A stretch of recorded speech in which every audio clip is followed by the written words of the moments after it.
22대 국회가 개원했습니다. 전남 동부권 국회의원 5명은 공동공약으로 여순사건 특별법 개정을 약속했습니다.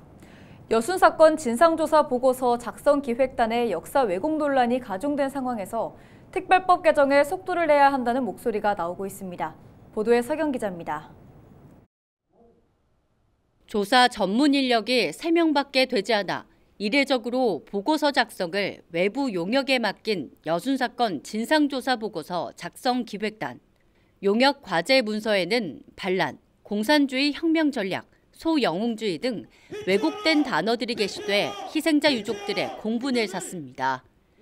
지난 28일 전남 동부권 피해 현장 확인에 나선 기획단원 9명은 역사 왜곡 중단과 기획단 해체를 요구하는 유족들과 충돌이 빚어지기도 했습니다. 끝내 유족과의 한마디 소통은 없었습니다. 진상조사 보고서 작성 기획단을 향한 유족들의 반감은 극에 달한 상태입니다. 우리 유족들과 시민사회가 정부를 믿고 기다려온 여순위원회 활동에 굉장히 많은 실망을 했습니다. 또 곳곳에서 여순법을 위반한 사례가 있습니다. 이 부분을 22대 국회가 정확하게 진단하고 필요하다면 특별 감사를 통해서라도 이 대한민국의 역사를 올바로 잡는 22대 국회가 되어주기를 진심으로 소망합니다. 30일 22대 국회가 개원한 가운데 전남 동부권 국회의원들의 공동공약이 주목받고 있습니다. 의원들은 후보 시절 여순사건위원회 운영 문제를 개선할 특별법 개정과 진상조사 보고서 용역 중단을 약속했던 상황.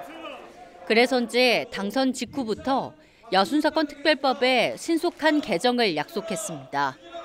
민주당도 후방 지원에 나섰습니다. 여순사건 진상규명과 명예회복을 위한 특별위원회를 구성한 겁니다. 위원장은 동부권에서 유일하게 재선에 성공한 주철현 의원이 맡았습니다.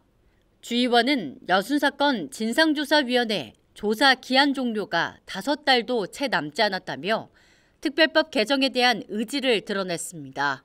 다만 22대 국회 원구성이 마무리돼야만 특별법 개정 등 주요 현안을 처리할 수 있기 때문에 적게는 한두 달 정도의 기간이 필요할 것으로 내다봤습니다.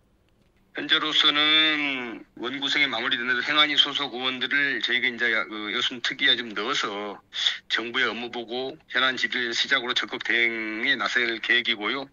결국은 법을 바꿔서 임명 요건과 절차를 법률로 규정을 해서 기획단을 재구성하는 방법밖에 없는 것이 아니냐 이렇게 생각해보고 있습니다.